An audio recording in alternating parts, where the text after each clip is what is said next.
Private కు assigned భూములు బుద్వేల్లో 400 కోట్ల స్కామ్. కన్వెన్స్ డీడ్స్ రోజే sale deeds. A&U infra park private limited Vessella greens చేతుల్లో అసైనీల ప్లాట్లు మార్కెట్లో గజం రూపాయల లక్ష, వీళ్లకు చెల్లించింది 10,200 మాత్రమే. తెర వెనుక నాటి బీఆర్ఎస్ ప్రభుత్వ పెద్దలు, చట్టాలు ఉల్లంఘించిన అధికారులు అంటూ కొన్ని చూస్తా ఉన్నాం కదా. సో ఇక్కడ విషయం ఏంటంటే తెర వెనుక నాటి బీఆర్ఎస్ ప్రభుత్వ పెద్దలు అని అంటా ఉన్నారు కదా. ఇది సంతోష్ రావే. బుద్వేల్ భూముల వెనక సంతోష్ రావు పాత్ర చాలా పెద్దగా ఉంటుంది. అప్పట్లో చాలా పెద్ద కథనాలు రావడం జరిగింది. దీనికి సంబంధించి రమ్యారావు గారు కూడా చాలాసార్లు. సో అదంతా కూడా తెలుస్తుంది. రేపు ఇది కూడా బయటకు వచ్చే అవకాశం కనబడుతుంది. రంగారెడ్డి జిల్లా బుద్వేల్లోని assign land A&U infra park limited, అదేవిధంగా వెస్సెల్లా గ్రీన్ చేతిలోకి వెళ్ళింది. సర్వే నెంబర్లు 282 నుంచి 299 వరకు సుమారు 281 ఎకరాల సీలింగ్ భూములుగా ఉంటాయి. వీటిని 1979లో 66 మంది దళిత రైతులకు అసైన్మెంట్ చేసి లావుని పట్టాలు ఇచ్చారు.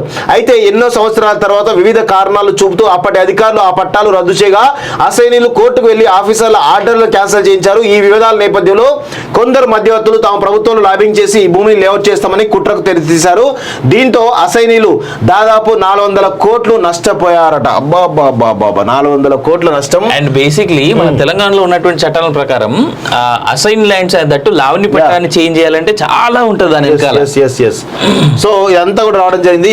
సీలింగ్ చట్టం ఏం చెప్తుంది? సెక్షన్ 14(1) ప్రకారం సర్ప్లస్ ల్యాండ్స్ వ్యవసాయ కూలీలకు, కులవృత్తిదారులకు, పేదలకు ఇళ్ల స్థలాల పట్టాలు ఇవ్వచ్చు. అందులో సగం వరకు ఎస్సీఎస్లకు, సగం మిగతా వరకు కేటాయించాలి. అందులో 3/2 బీసీలకు కేటాయించాలి. సెక్షన్ 14(2) ప్రకారం ఇళ్ల స్థలాల కింద ఉచితంగా ఇవ్వాలి. సెక్షన్ 14(4) ప్రకారం sale deed, gift deed, lease లాంటి కుదరవు. సెక్షన్ 14(6)(2) ప్రకారం ప్రజా ప్రయోజనాల కోసం వినియోగించాలి. 3 ప్రకారం మౌలిక సదుపాయాల కల్పన, పరిశ్రమాభివృద్ధి కోసం మాత్రమే వినియోగించాలి లేదా అమ్మాలి.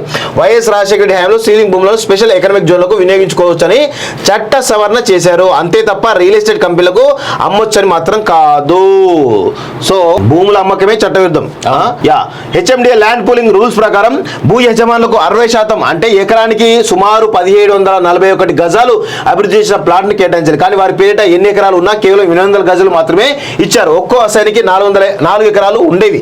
ఆ ఇచ్చిన ప్లాట్ ను వేరే వాళ్ళకి అమ్మకుండా చేశారు. అక్కడ ధర గజానికి 1,00,000 ఉండగా 10,200 మాత్రమే ఇవ్వడంతో అసైనీలకు తీరని నష్టం జరిగింది. ప్రభుత్వం వేలం వేస్తే సరాసరిన 3,625 కోట్ల ఆదాయం వచ్చింది.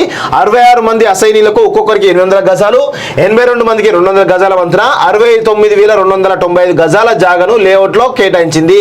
వీటిని అతి తక్కువ ధరకి కంపెనీలు కొనుగోలు చేయడం ద్వారా 400 కోట్లు నష్టపోయారు.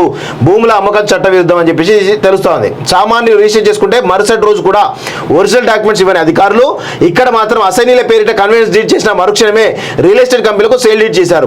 కన్వెన్స్ డీడ్ డాక్యుమెంట్ ఎప్పుడు సిద్ధం చేశారు? అదే నిమిషంలో స్లాట్స్ బుక్ చేయడం ఎలా సాధ్యమైంది?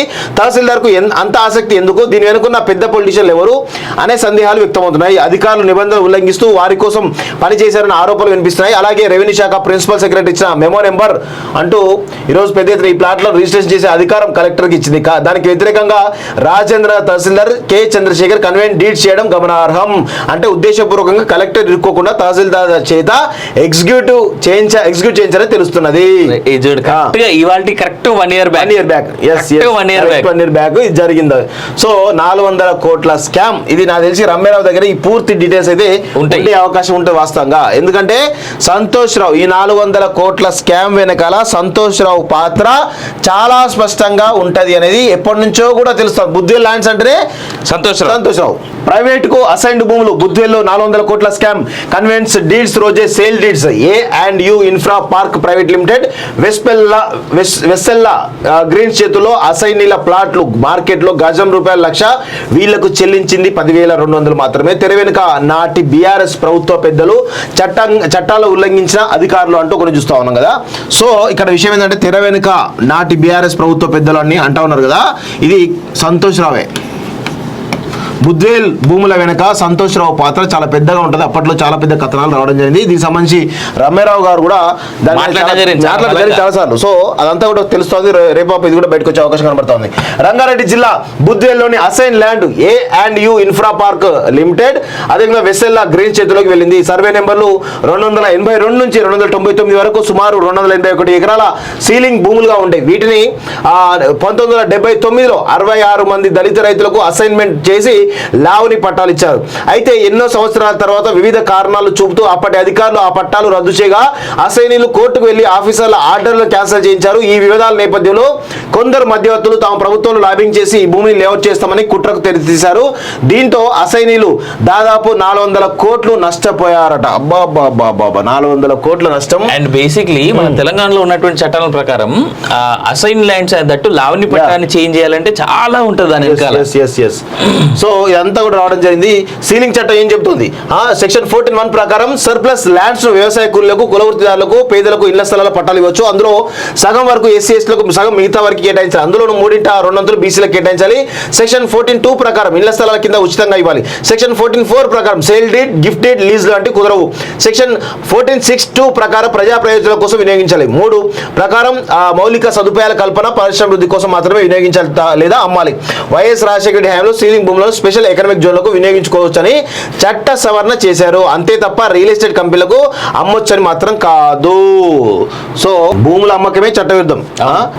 హెచ్ఎండిఏ ల్యాండ్ పూలింగ్ రూల్స్ ప్రకారం భూ యజమానులకు 60% అంటే ఎకరానికి సుమారు 1741 గజాలు అభివృద్ధి చేసిన ప్లాట్ ని కేటాయించాలి. కానీ వారి పేరిట ఎన్ని ఎకరాలు ఉన్నా కేవలం 800 గజాలు మాత్రమే ఇచ్చారు. ఒక్కో అసైనికి 404 ఎకరాలు ఉండేవి.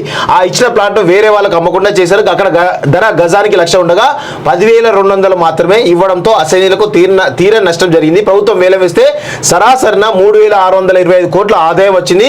66 మంది అసైనీలకు ఒక్కొక్కరికి 800 గజాలు, 82 మందికి 200 గజాల వంతున 69,295 గజాల జాగను లేఅవుట్ లో కేటాయించింది.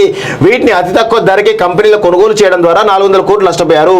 భూముల అమ్మకం చట్ట విరుద్ధం అని చెప్పేసి తెలుస్తోంది. సామాన్యులు రిజిస్టర్ చేసుకుంటే మరుసటి రోజు కూడా ఒరిజినల్ డాక్యుమెంట్స్ ఇవ్వని అధికారులు ఇక్కడ మాత్రం అసైనీల పేరిట కన్వెన్స్ డీడ్ చేసిన మరుక్షణమే రియల్ ఎస్టేట్ కంపెనీలకు సేల్ డీడ్ చేశారు. కన్వెన్స్ డీడ్ డాక్యుమెంట్ ఎప్పుడు సిద్ధం చేశారు? అదే నిమిషంలో స్లాట్స్ బుక్ చేయడం ఎలా సాధ్యమైంది? తహసీల్దార్కు అంత ఆసక్తి ఎందుకు? దీని వెనుకున్న పెద్ద పొలిటీషియన్లు ఎవరు అనే సందేహాలు వ్యక్తమవుతున్నాయి. అధికారులు నిబంధనలు ఉల్లంఘిస్తూ వారి కోసం పనిచేశారన్న ఆరోపణలు వినిపిస్తున్నాయి. అలాగే రెవెన్యూ శాఖ ప్రిన్సిపల్ సెక్రటరీ ఇచ్చిన మెమో నెంబర్ అంటూ ఈరోజు పెద్ద ఎత్తున ఈ ప్లాట్లో రిజిస్ట్రేషన్ చేసే అధికారం కలెక్టర్కి ఇచ్చింది. దానికి వ్యతిరేకంగా రాజేంద్ర తహసీల్దార్ కె చంద్రశేఖర్ కన్వెన్స్ డీడ్ చేయడం గమనార్హం. అంటే ఉద్దేశపూర్వకంగా కలెక్టర్ ఇరుక్కోకుండా తహసీల్దార్ చేత ఎగ్జిక్యూట్ చేయించారని తెలుస్తున్నది. కరెక్ట్ 1 year బ్యాక్ ఇది జరిగింది. సో 400 కోట్ల స్కామ్ ఇది. నాకు తెలిసి రమ్యారావు దగ్గర ఈ పూర్తి డీటెయిల్స్ అయితే ఉండే అవకాశం ఉంటుంది వాస్తవంగా. ఎందుకంటే సంతోష్ రావు ఈ 400 కోట్ల స్కామ్ వెనకాల సంతోష్ రావు పాత్ర చాలా స్పష్టంగా ఉంటది అనేది ఎప్పటి నుంచో కూడా తెలుస్తుంది. బుద్ధి ల్యాండ్స్ అంటేనే సంతోష్ రావు. మేడిగడ్డ వద్ద కాఫర్ డ్యామ్ త్వరలోనే నిర్మాణం అంగీకరించిన ఎల్ఎన్టీ కంపెనీ, ఆ తర్వాత మరమ్మతుల పనులు అంటూ కూడా చూస్తాను. ఏందో మరి నేను సోషల్ మీడియాలో ఒకటి చూసిన ఇదే దీనికే సంబంధించి మా కేసీఆర్ కృషి ఫలించింది, మేడిగడ్డలు కట్టబోతున్నారు, బొక్కలు ఊడ్చారు.